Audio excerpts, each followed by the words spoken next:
we're just waiting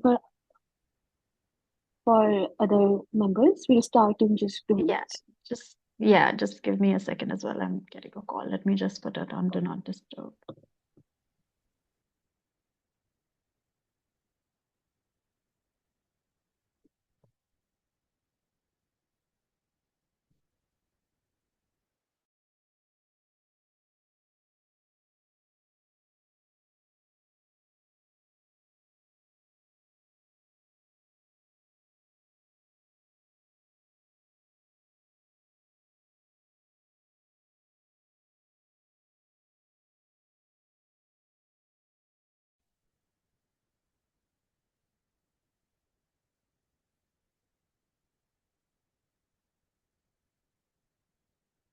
Hello.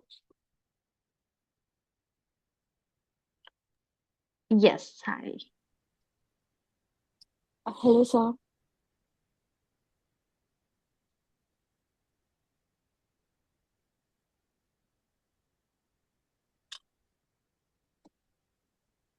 Am I audible to everyone?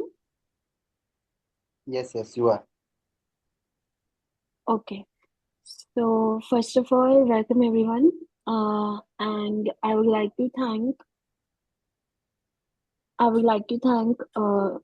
Sir Manish, and I would like to thank Ma'am Seher and Shoyaberg for joining us for the focus group discussion. So I'm Manya Bhalotia from Anonymous. I'll be the moderator for this discussion. Before we proceed, can I have an introduction from all of you uh, with your name followed by your designation?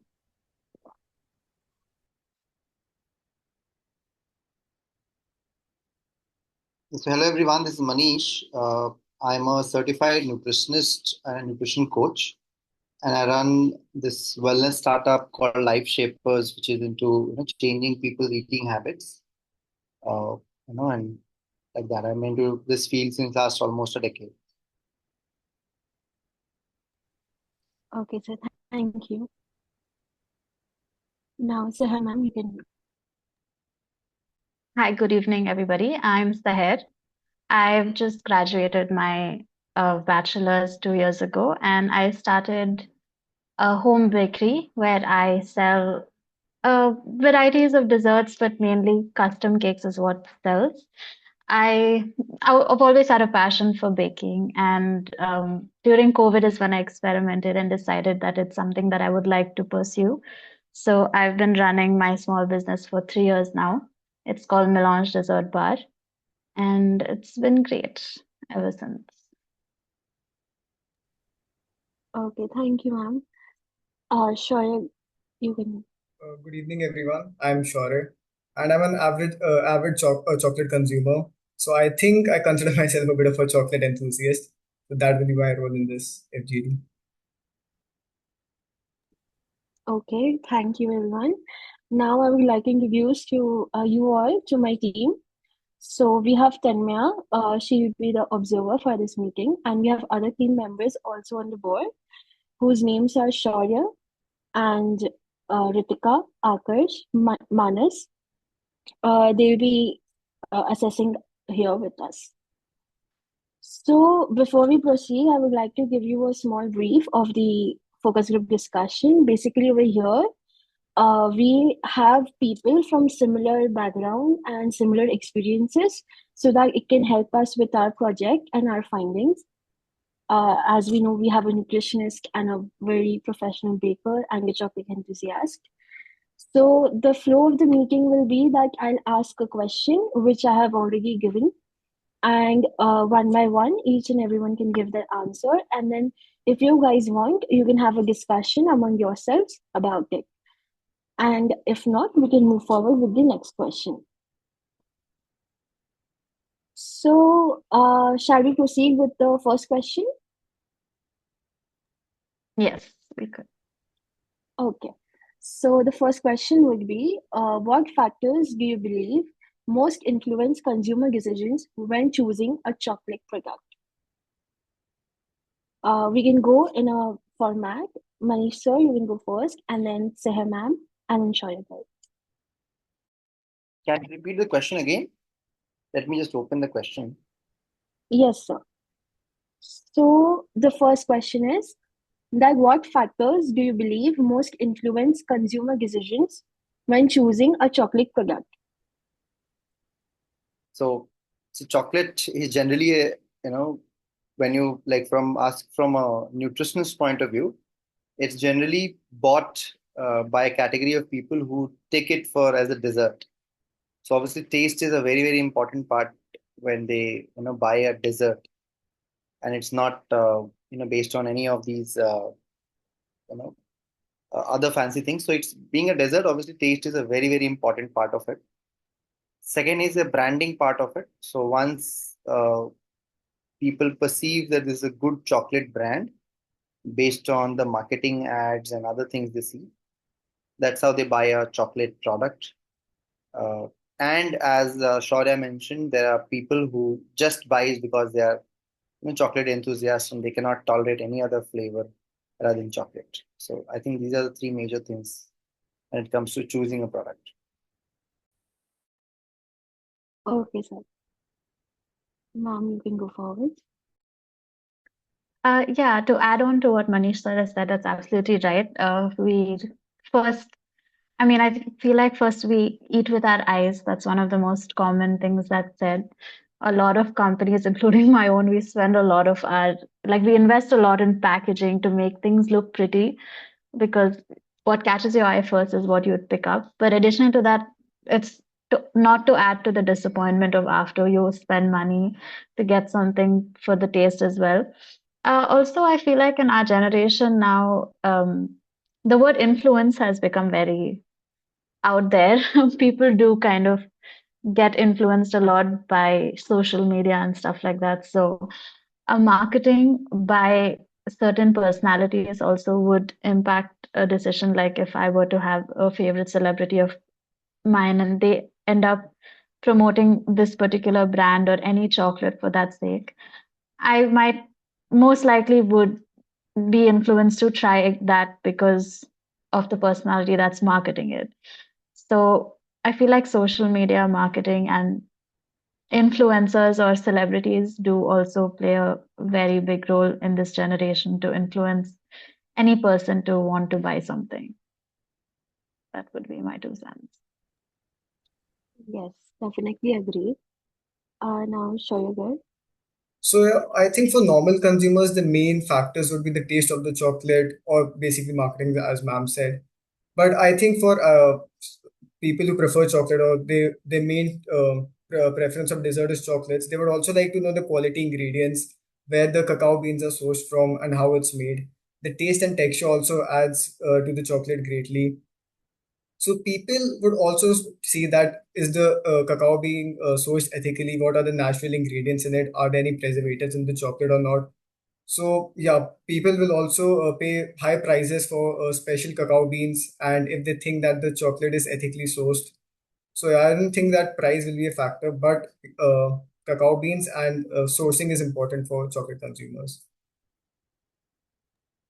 Okay, thank you. Is there anything you guys want to have a discussion among yourselves on this topic?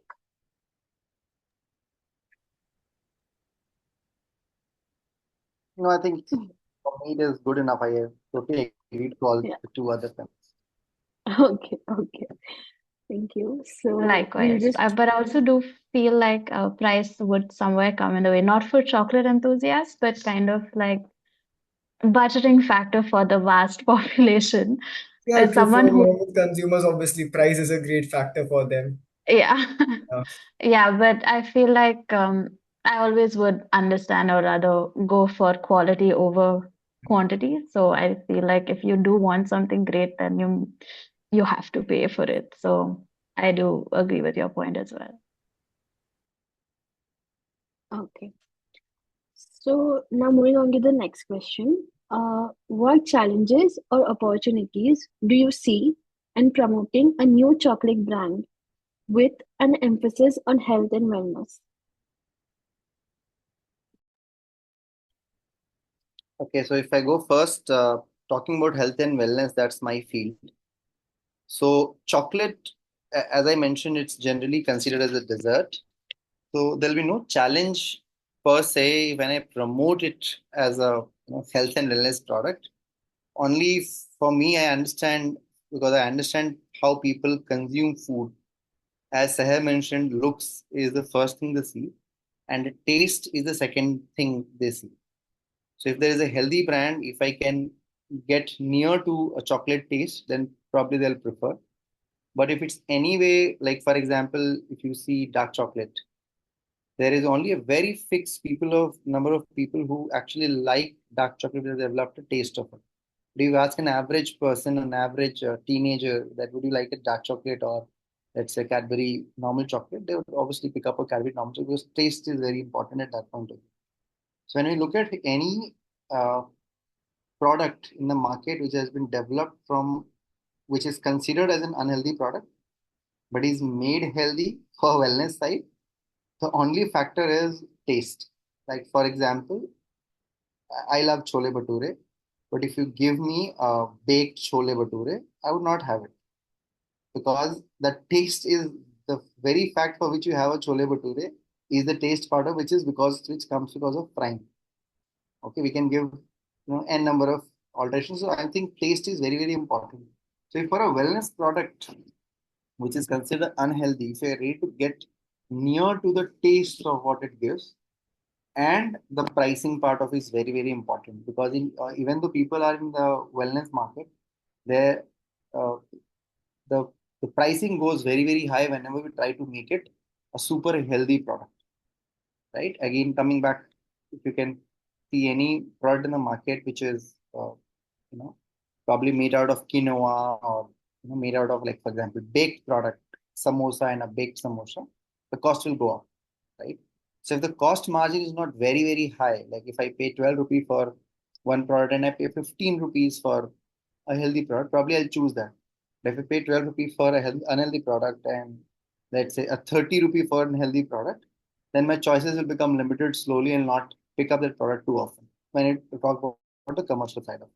I think taste, cost, and looks, if we can take care of that from healthy side, it will be a great opportunity part of that.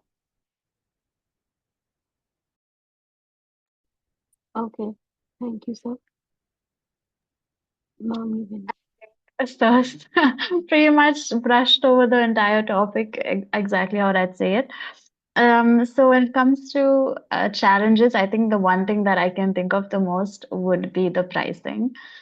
Um, Natural sweetness in general is something that's a lot more expensive, whether it's artificial or natural. But so the price would become a bit much in terms of me trying to sell the brand. But in terms of opportunities, I think that are immense. Nowadays, people are trying to look into more healthier alternatives, probably based on the shift of lifestyle post-COVID. Everything has become online, and I think the amount of work people do in terms of lifestyle changes has become a lot more lesser. Everything can be got on the phone. You don't even have to go to supermarkets anymore. So prioritizing health has become vastly a lot more now. So me, if I'm personally trying to look into it, I would, and if there was, I mean, all of us have sweet cravings at some point. I know there are a few people who are not into chocolates, but majority of the people are chocolate lovers or would rather like to have it. So if I were to eat it guilt-free, I would pay for it. I would look into it. So that's a good way of marketing. And also anything natural, organic by itself becomes an opportunity for marketing or wanting to purchase it. So that would be one thing. Also, I do have I do not have vegan or gluten-free products yet, but I do have a lot of people who come in for it, not for allergic purposes, but mainly for the purpose of eating healthy. So I do see that there is a market where people would want, who are looking into healthier opportunity, I mean, healthier alternatives. So I think that there is a scope for it, and it is, although the challenge is there, I think it'll still do well in market. So that would be mine. Okay, thank you. Um, Yeah. So I completely agree with sir and ma'am that price would be the biggest challenge in this market. But another challenge would be convincing the people that healthy chocolate can still taste amazing. Because the common perception about chocolate is that less sugar means less flavor in the chocolate.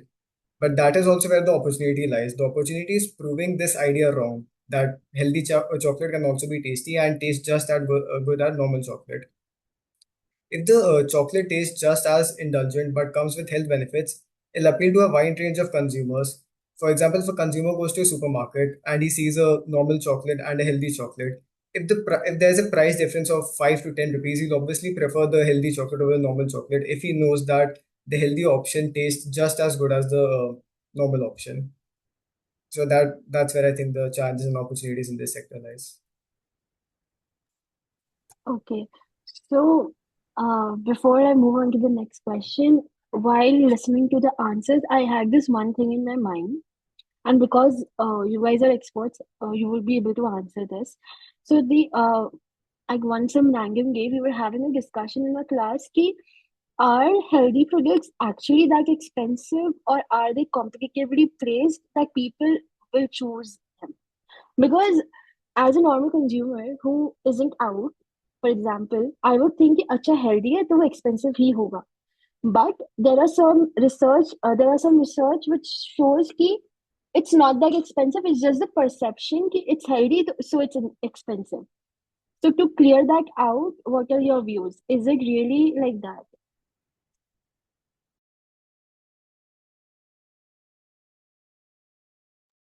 I'll go first because I have some experience here. So I've actually I did work for another company. It's another small business itself. They cater in gluten-free, vegan, completely gluten-free, but also various other dietary preferences. So ingredients that are used for such things are expensive if sourced in a smaller quantity. But if I am someone who does bulk production, which is more or less most companies, then the cost does cut down a lot. So, based on my experience, it's actually not as expensive as it's priced, but because it's a competitive market, it's a niche. Not everybody is able to make healthy food also taste good. So, when someone has the skills to do that, and if there are people who are willing to pay, then I would charge that much for the work and skill I put in. Not sure how ethical or unethical it is to hike up the prices that much, but that's just how it is. People are willing to pay, and it's become such that healthy and organic food has become a niche. I'm talking purely in terms of desserts. Maybe fruits and culinary and everything is probably different based because organically sourced fruits and vegetables are very difficult to get your hands on nowadays, especially because of the temperature difference in different places and stuff. So it depends, it varies, but I feel like it is more or less hiked up a lot because it's a specific niche. It could be lower, but yeah, it's what it is. Okay, so I think more or less similar to what Seher mentioned. Specifically, when you talk about, like, for example, monk fruit, which is the topic of discussion, I did some research when I spoke to Shaurya on this. So, see, like Shahar mentioned, it's not very difficult when you scale it up. Like, for example, in healthier options, stevia is a very scaled up option. A lot of farming is done throughout the world, different places. In India, a lot of places, stevia farming is done. But when you come to other alternatives, it's all depends on your demand supply. And when you talk about other alternatives, if the farming is done at a lower scale, your cost obviously goes up. And that's where the major part and the demand supply part comes in. Because to make something go cheap, like for example, when you talk about healthy options, you have to produce in bulk amount. But to produce in bulk amount, you need enough raw material supply to come in to make it cheap. If we cannot make it so that it can go in multiple geographies, multiple places, etc., so the cost definitely goes up. So I think that is one factor very, very important. Okay, thank you. That clears up a little bit of confusion. So, Now, moving on to the next question. What are your general thoughts on using alternative sweeteners, as we talked about monk fruit, in chocolate products? Like if we use an alternative sweetener like monk fruit, which is the topic, then what are your thoughts about it?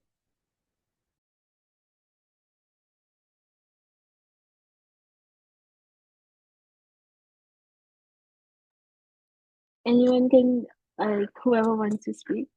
Yeah. So I guess I'll Manish, so start. you can go ahead.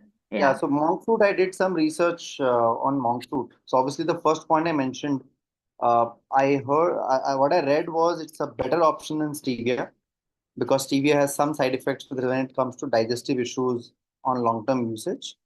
Whereas monk fruit is much better compared to that. It's a fruit source, much healthier option, much friendly to the liver. A lot of other good health options it has. The only con part of the disadvantage part of monk fruit is the scaling up part because the cultivation of monk fruit is very, very rare. Only few parts of the world can cultivate it in large amounts. So that makes it a little, the demand supply issue.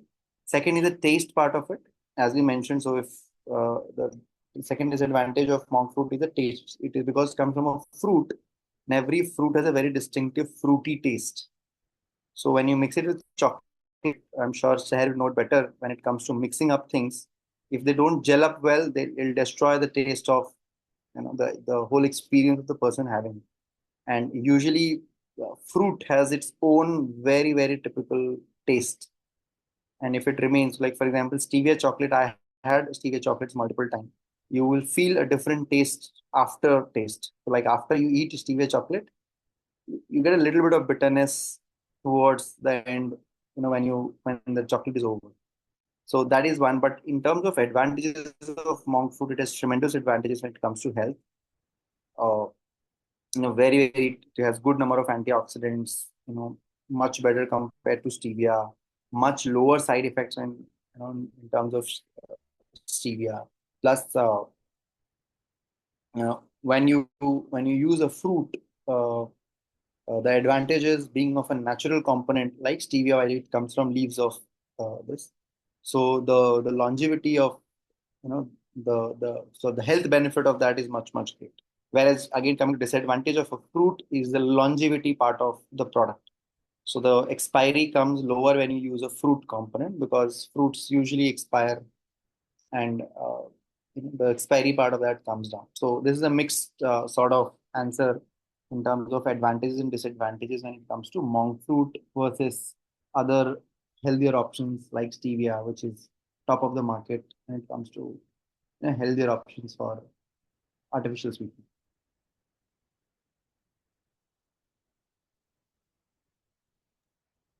Yes, sir.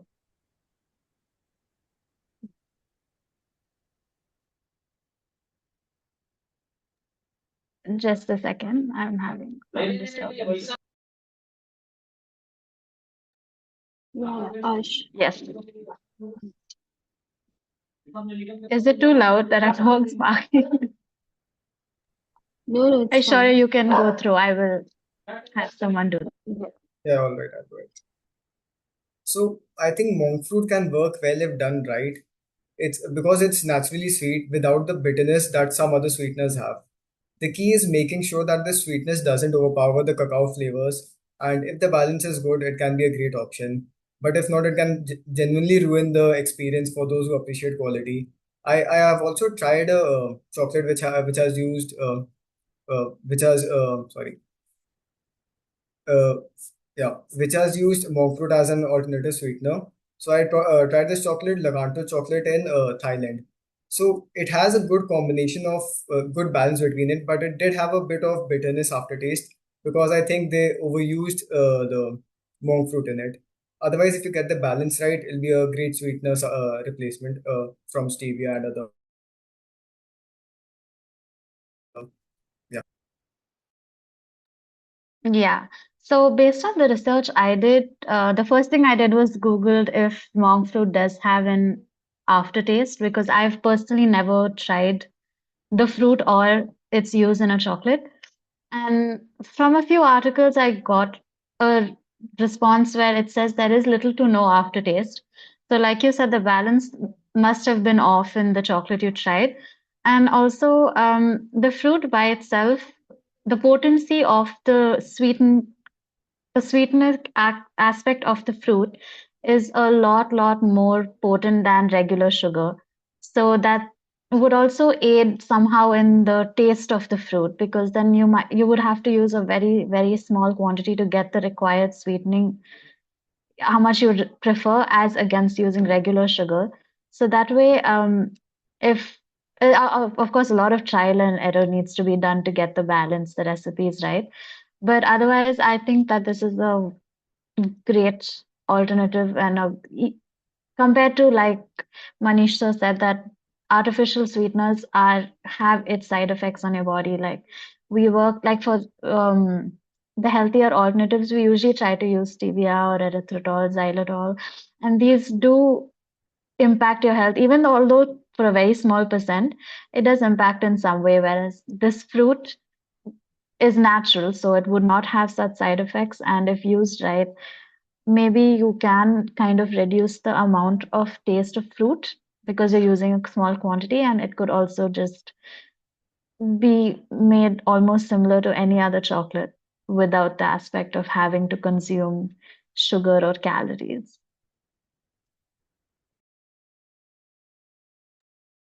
Okay, yeah. So, does anyone want to speak, or should I move to the next question?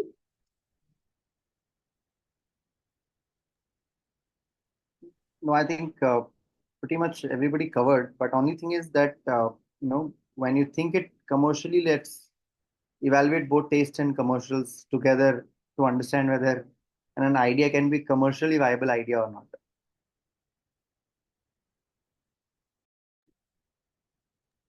Yes. That way, I feel like it wouldn't be, given the fact that this fruit is only available in parts of China and Thailand. If I were to sell it in any other part of the world, then import charges comes into place, which will hike up the price like tenfold. So commercially, unless I'm a well-established brand with my own funding base like Nestle or any of the other big companies, I it would be hard for smaller brands to try to get a hold of this, although it does seem very appealing to try.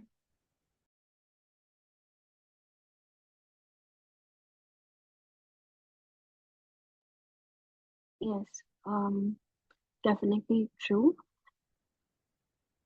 Now, the meeting will end. So we'll send you a new meeting link. You guys can join that. Okay. Thank you.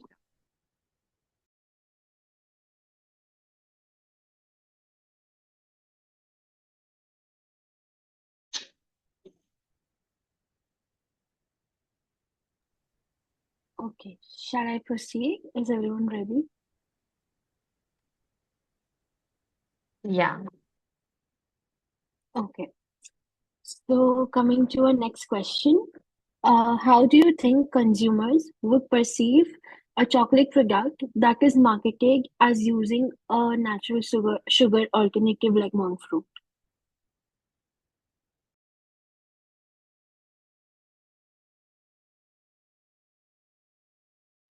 So uh, any customer would only prefer a natural, as in a naturally or natural sweetener based, non-white sugar based product if it's health conscious and someone is very enthusiastic and gets craving for chocolates. Otherwise, if uh, who are the people who will have an healthier chocolate is that category of people who have to remain healthy and they totally cannot live without a chocolate product.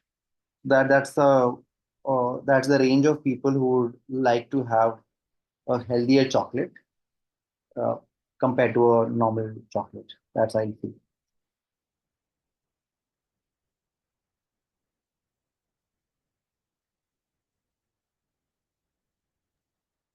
Pretty much what Sir just covered. So yeah, I think we covered it almost. Like it is an attractive option, but you'll have to weigh the pros and cons. Like, do you want to spend that much money on something unless I'm actually really craving for it? And which is, if you see, it's it's not a need, it's more of a want. So it kind of does then come into a luxury purchase and not a necessary purchase. So it it would weigh on a person's opinion or perspective on wanting to purchase something this expensive. But if I'm genuinely someone who requires it, needs it, and doesn't mind paying for it, then I would definitely go for it because, like we discussed, it is comparatively to all the other sweetening or artificial sweeteners, it's a lot more healthier. So it's attractive, but I'm not sure to what extent.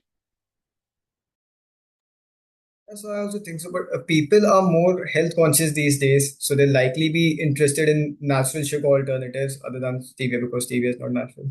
But chocolate lovers, especially those who know their stuff, will still care most about the taste and not if the company is using a sugar alternative or something. But at the end of the day, it comes to taste because chocolate is a guilty pleasure. People eat it for the taste. They don't really care about whether it has sugar in it or monk fruit or stevia. That's for greatly health conscious consumers. Overall, you need to get the taste right of the product. That's the main thing, I guess. True. Okay. So coming to the last question, what are some key trends you have observed in the chocolate and confectionery industry that could impact the success of a new product?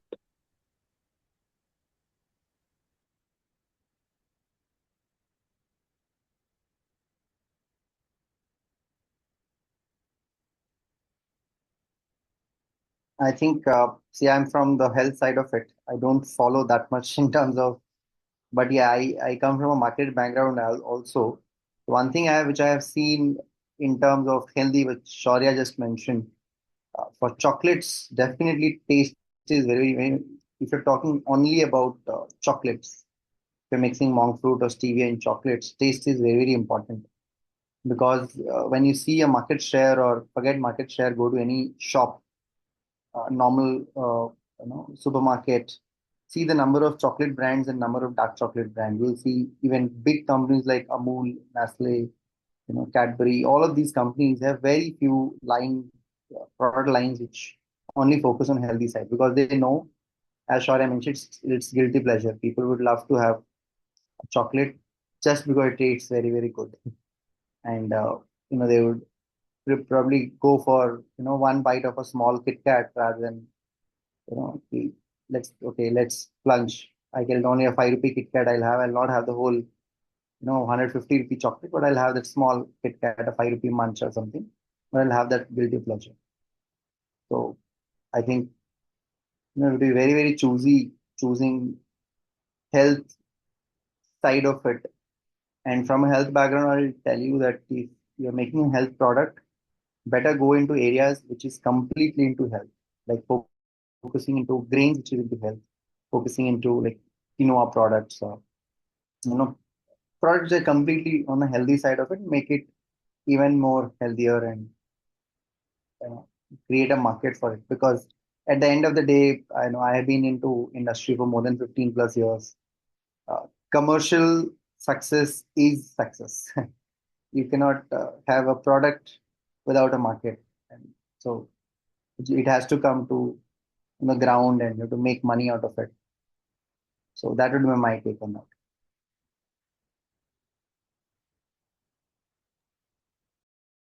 that. Um, for me, the trends, if you're talking about and how that would impact, would be transparency. As a company, if I am going to be 100% transparent that I'm using locally sourced products or ethically sourced or natural as per what I market, because a lot of companies market something, for example, like you can take a biscuit that's supposed to be whole wheat, that's how it's marketed. But then if you look through the ingredients, you figure out that whole wheat is present, but it's not primarily the ingredient that you're marketing. So that kind of gets in a lot of doubt into people's minds. So if I'm transparent about my ingredients and 100% truthful about how I'm sourcing it, then that would definitely impact my view on it, because then I know that what you're marketing is what you're giving and what I am receiving. So that would be one of it. And a challenge in this would be mainly like a lot of us just get accustomed to like things we like. If I'm someone who likes Cadbury, although I can see there's another option that is probably appealing at the moment. If I'm craving chocolate in my mind, I want to eat that one Cadbury that I love and that I'm used to. So again, that would impact trying to promote a new product. So it's kind of competitive with brands, I feel. These are the two things that came off my head when I tried to think about putting myself in a way to promote something new. So transparency is something that I think a lot of companies should start. If I know you're honest about your product, I will buy your product, even if it is slightly different or higher in the price range. At least I know for sure that I'm getting what you're giving. I mean, what you're marketing. So that's something. Yeah, so I think majority of the people today are getting into craft chocolate, bean to bar chocolate, and they also seek a higher cacao percentages in dark chocolate. So these are some of the trends that I've seen in the current chocolate industry. There's also a big focus on sustainability and ethical sourcing of the cacao beans. Healthier options like low sugar and vegan chocolate are also gaining popularity. This all obviously accounts for a small portion of the entire customer base, but that portion is continuously increasing. So yeah, vegan chocolate and low sugar option chocolates. I think that's the basic trend right now in the chocolate industry. Yeah. So this ends up with all the questions. In addition to this, do you have any additional insights you want to give? Like anything on this idea of the business? No, I think it's an amazing idea for sure. Uh, because you're catching up on the trend, chocolate and health combined. Just work out of the commercials in a way that this idea can see through the market and not just be a very very luxury product, or choose a segment which is that I'm only targeting a fixed number of population, only the luxury population. So you have to be very very specific on choosing the right market segment, right pricing, because the pricing will definitely go up if you have to make it healthy.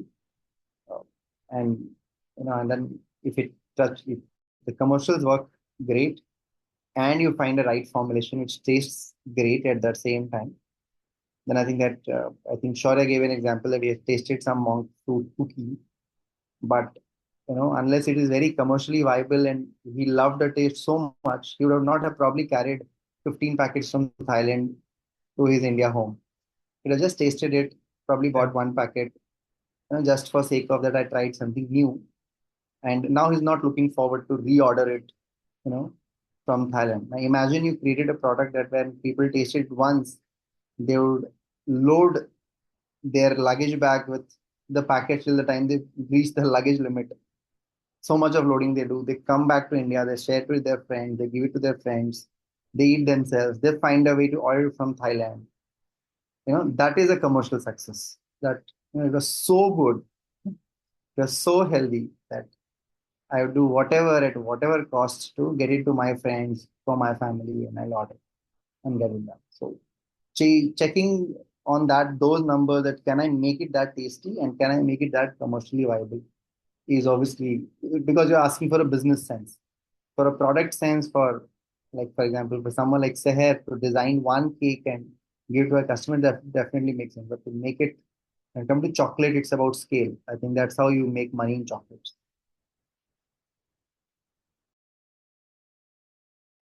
Yeah, rightfully said. So I think choosing the market segment is actually something important, which I feel like a lot of new entrepreneurs or people coming up with business, you kind of want it all. But in my opinion, and based on the work I've done, it's in a niche field. it's best if you have your goals set on either you want to be commercial or you want to target a niche. And then you can put your full 100% on one of them instead of trying both. Then you end up with so much of capital and so much of debts and investment, and neither might work ultimately because you're trying to do it half and half. So for something like this, you have to decide whether you want to go commercial. Then of course it's a lot more expensive that way because you're trying to cut down price while also retaining the quality. Or you go to a niche where it's like this is the cost, you want it or you don't want it, and you'll know based on your, of course there will be testing done before trying to launch any product. You will understand by that itself what the demand is. And I think the demand for anything healthy in this generation is skyrocketing, whether it is if someone personally is really wants it or it's just for like trend purposes. Because I know a lot of people who are just gluten free and vegan just because it's cool to be. Maybe they really are not allergic to any of it. So it's a good market, but you'll have to be quite strategic on one, marketing. Second is, of course, recipe testing to want people to want to try it. So, yeah.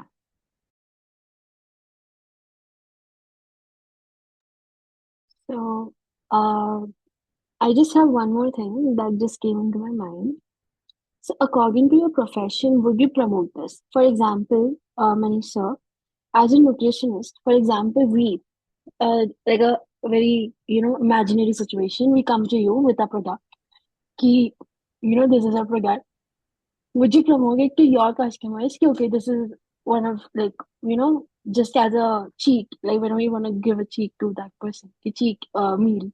So would you promote a product? Ki, haan, this is something which you can take.